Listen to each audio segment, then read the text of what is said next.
Bonjour tout le monde, ça me fait plaisir de partager avec vous qu'est-ce que le Seigneur m'a révélé encore une fois aujourd'hui. Bon, dans les vidéos précédentes, Veiller une heure, je vous avais parlé que Jésus avait emmené 3 de ses disciples avec lui à l'écart dans le jardin de Gethsémani pour prier et veiller une heure avec Jésus. Je vous avais pas donné les noms de ces disciples-là. Alors, aujourd'hui, en prenant ma marche, j'écoutais ma Bible audio parce que maintenant, avec les applications qu'on peut télécharger, on peut écouter la Bible audiblement. Alors, je prenais ma marche et j'étais dans la lecture de Luc, le chapitre 6. Et dans le chapitre 6, ça parle justement des 3 disciples que Jésus avait pris et mis à part avec lui. Et ça parle de Pierre, de Jean et de Jacques. Alors, pourquoi maintenant qu'on a des noms précis? On savait que dans le jardin de Gethsémani, veiller une heure, que c'était symbolique, ça voulait représenter quelque chose. Mais les noms aussi, ça représente quelque chose pour nous aujourd'hui dans notre vie. Donc, pourquoi Pierre? Première des choses. Pierre, il s'appelait pas Pierre. Il s'appelait Simon. Et Simon, il était connu sous le nom de Céphase aussi, parce que Pierre, ça veut dire Céphase en araméen. Donc, Pierre, qui est le roc, une roche, un rocher, un pilier. Alors, c'était un des premiers disciples de Jésus. Il était très franc, il était fervent. C'était un des amis les plus proches de Jésus. C'est un apôtre et un pilier de l'Église. Il était passionné, déterminé, il était impulsif et il était parfois aussi brusque, malheureusement. Et on sait que Jésus le choisit spécifiquement parce qu'il veut qu'on devienne des piliers. Il veut qu'on devienne quelqu'un de passionné, qu'on devienne des personnes déterminées, qu'on devienne des rocs. C'est ce qu'il veut. Alors, on sait qu'au début, quand Simon a quitté, on sait qu'il était marié, qu'il avait une entreprise de pêche et tout ça. Il a tout laissé de côté pour suivre Jésus. De là son impulsivité. D'ailleurs, son frère André, quand il a su par Jean-Baptiste que Jésus était le Messie, il savait, André, que son frère était impulsif et que s'il allait lui dire, il allait tout laisser ça là pour, pouf, aller. Et effectivement, c'est ce qui est arrivé. Alors, c'est ça. Donc, quand André y est allé là, Simon, il a tout lâché et puis il est allé à la rencontre de Jésus. Puis c'est lorsque Jésus l'a rencontré et qu'il l'a vu, c'est là qu'il lui a donné le nom de Pierre. C'est ça, il lui a donné le nom de Pierre. Parce que c'est ça, ça signifie roc, Céphase. Tu es quelqu'un de solide. Et on sait que plus tard, on sait que dans son caractère, justement, c'est un meneur. Hein? Il est devenu le porte-parole des 12 apôtres. Surtout, il est le premier à avoir confessé Jésus comme le Messie, le Fils du Dieu vivant.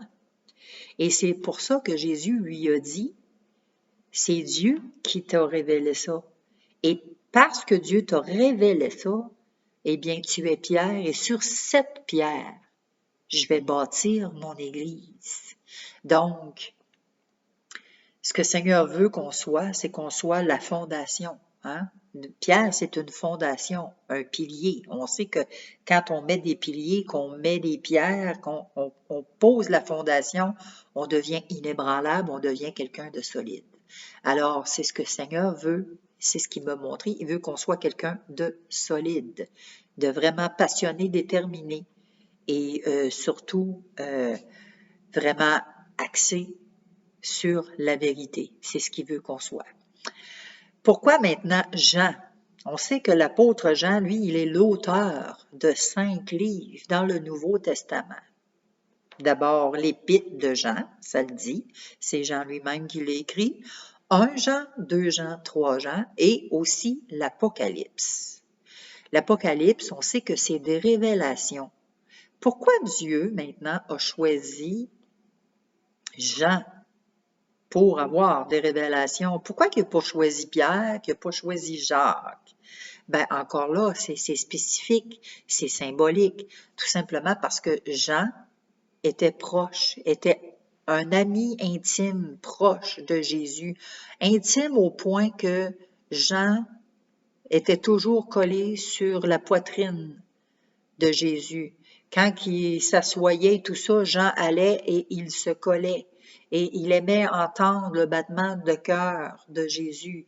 Oui, on sait que il était aussi impulsif. On sait qu'après la crucifixion, Jean il a été un pilier. Ça, on le sait, ça. Mais avant qu'il soit un pilier, Jean, vraiment, il y avait des défauts. Lui aussi, il n'était pas parfait. Hein? On sait que son zèle, il y avait de l'ambition, il y avait un zèle, mais on sait que son ambition, c'était pour ses besoins corporels. Des ambitions naturelles, tu sais, c'était vraiment pour sa chair.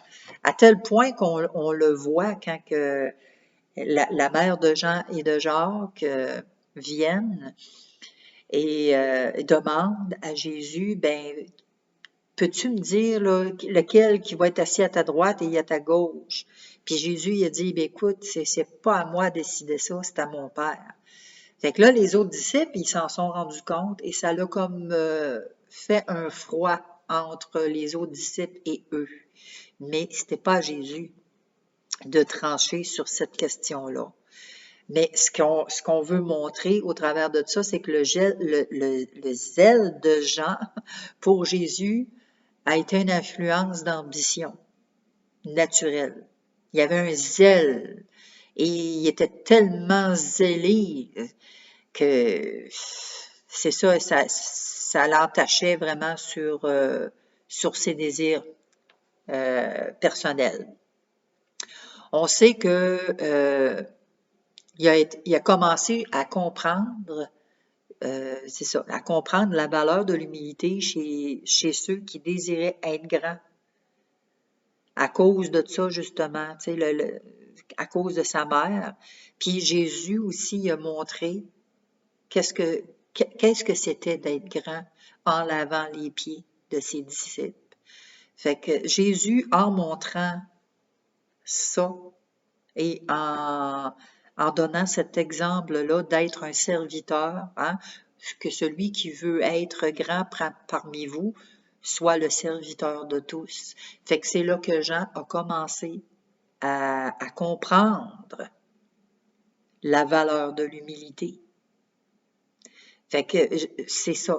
Au travers de tout ça, Dieu veut qu'on soit humble, qu'on ait une attitude de serviteur. C'est ce qu'il désire. C'est ça qu'il veut. Ensuite, pourquoi Jacques? Jacques, c'est un des fils de Marie et de Joseph. C'est le demi-frère à Jésus. Lui, là, il aurait eu beau dire, écoute, hey, moi, là, c'est mon demi-frère, là, puis il fait partie de ma famille, là. Il aurait pu s'enfler d'orgueil. Il aurait pu dire, ben là, écoute, regarde, parce que je fais partie de sa famille, là, c'est ça qui va arriver. Mais au contraire, Jacques, là, le frère à Jésus, pas le frère de Jean, parce qu'il y avait Jean et Jacques, qui étaient deux frères, mais Jacques, le demi-frère à Jésus, il n'était pas croyant. Il ne croyait pas du tout au ministère de Jésus-Christ, lui. Lui, là, par contre, il ne croyait pas. Mais quand que Jésus est ressuscité, c'est un des premiers qui a vu la résurrection de Jésus. Et c'est là qu'il a commencé justement à croire. Et de quelqu'un qui était incroyant, qui ne croyait pas, est devenu un leader, un dirigeant d'Église. Ce même Jacques-là est devenu dirigeant, non pas parce qu'il était le frère à Jésus, mais parce qu'il avait cru. Fait que ça nous encourage en même temps que même si on a des incrédulités ou que même si des fois on ne croit pas, ben les choses arrivent. Puis on sait que sa conversion, ça rend vraiment un témoignage à la puissance écrasante du fait que il était témoin de la résurrection de Jésus. Vraiment, c'est extraordinaire. Jacques, il est passé de sceptique à un dirigeant de l'Église. C'est quelque chose, là. Hein? Des fois, on dit on est sceptique, ou on a des doutes, ou mais Dieu ne tient pas compte de ça. Dieu, il sait qu'on est humain puis qu'on est faible et que c'est des choses qui vont arriver. Mais par-dessus tout, ce que le Seigneur veut nous montrer, c'est qu'on garde l'humilité. Puis justement, l'humilité de Jacques se fait sentir par le fait qu'à aucun moment il a utilisé justement le statut de parent. Il n'y a aucun moment il a utilisé le statut « Ah, moi je suis frère de Jésus » là, comme base pour justement s'asseoir sur une autorité. Parce que Dieu nous a donné l'autorité. Mais Jacques, il ne s'est pas assis là-dessus, il ne s'est pas confié à son statut de frère pour avoir l'autorité de Christ dans sa vie. Fait qu'il il a reconnu cette humilité-là. Puis c'est un serviteur. Jacques lui-même se disait serviteur de Christ. Il était un serviteur de Christ. Fait que Dieu a transformé son cœur. Fait que ce que le Seigneur veut qu'on fasse, ben, qu'on ne s'appuie pas sur notre statut parce qu'on est sauvé. Ben là, hey, on est quelqu'un, ah, moi je suis sauvé, là, on va s'asseoir là-dessus, puis ça finit là. Non, non, non, non, non. Dieu veut qu'on dépende entièrement de lui, qu'on ne s'assoie pas sur le statut d'enfant de Dieu, là, parce qu'on n'a aucun mérite. Le mérite revient à Jésus-Christ. Et il veut qu'on soit humble et qu'on s'humilie, qu'on ne garde pas la gloire pour nous autres mêmes. Parce que Jacques aurait très bien pu prendre la gloire pour lui-même, dire « Hey, moi je suis quelqu'un, moi là, hey, je suis le frère de Jésus, j'ai l'autorité parce que je suis son frère. Hey, moi je suis quelqu'un. » Non, pas du tout. Pas du tout. Au contraire, il s'est humilié devant Jésus-Christ. Il s'est humilié devant Dieu et il l'a reconnu qu'il était juste un serviteur et que Dieu l'utilisait comme bon lui semblait. Alors, c'est ce que Dieu veut faire avec nous. Qu'on ait une attitude de serviteur, qu'on ait une attitude d'humilité. C'est ça qu'il veut faire avec nous. Donc, Pierre, une roche, un roc, un pilier, qu'on soit des piliers, qu'on soit fervent, zélé, qu'on ait vraiment une passion, un zèle pour la gloire de Dieu, que Jean, qu'on soit passionné de la vérité, qu'on puisse témoigner de la vérité, c'est ce que Dieu veut, que le mensonge fasse pas partie de notre vie. Et Jacques, l'humilité d'abord et avant tout, vraiment, c'est ce que le Seigneur m'a montré dans ma marche avec lui, dans mon dialogue aujourd'hui, et je tenais absolument à vous le partager. Si vous avez des questions, gênez-vous pas, le page barre de soulignement chantal@outlook.com. Merci de m'avoir écouté et je vous souhaite une agréable journée.